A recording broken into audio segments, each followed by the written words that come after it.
Du drame de la veille demeurent les scellés sur la porte, des traces de poudre noire pour relever les empreintes digitales et quelques traces de sang mal nettoyé dans le couloir. Mercredi après-midi, un homme, âgé d'une cinquantaine d'années, a été retrouvé égorgé à Chevilly-la-Rue-Val-de-Marne. Il est 16h35, 1 rue de la Sécurité parisienne dans une résidence pour les travailleurs étrangers, quand les secours sont appelés pour venir en aide à un homme gravement blessé au couteau. Les pompiers arrivent les premiers et découvrent la victime qui gît sur le palier de sa chambre. Le blessé souffre de plusieurs entailles sur le corps et surtout d'une importante plaie à la gorge. Les secouristes tentent de le stabiliser. Mais à 17h, la victime rend son dernier souffle.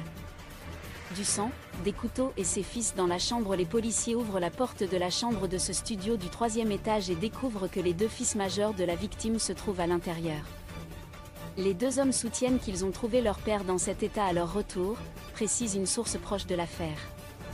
Les fonctionnaires notent que l'un d'eux porte des traces de sang sur ses habits et il est blessé à la main.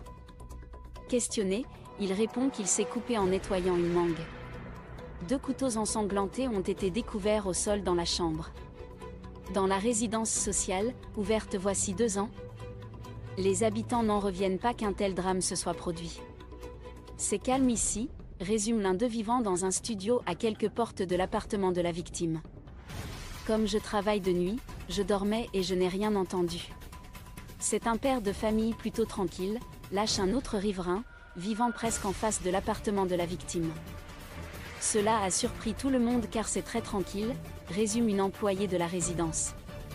La victime était tout juste rentrée de vacances dans ce quartier neuf de la commune. Ce foyer compte 220 appartements dans cette résidence ouverte depuis un peu plus de 2 ans.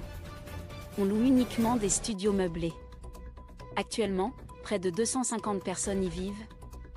Glisse une employée avant d'ajouter « Je sais juste que la victime était rentrée de ses vacances annuelles au Sénégal quelques jours plus tôt. Durant son absence, ses 2 fils vivaient dans ce petit appartement, donnant sur la cour intérieure. Je ne sais pas s'il vivait déjà là avant son départ, ajoute une employée.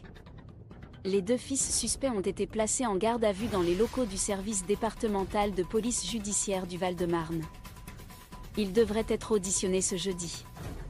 Leur emploi du temps sera passé au peigne fin et une enquête de voisinage sera menée dans la résidence. Le parquet dispose de 48 heures pour se prononcer sur la suite à donner à cette affaire.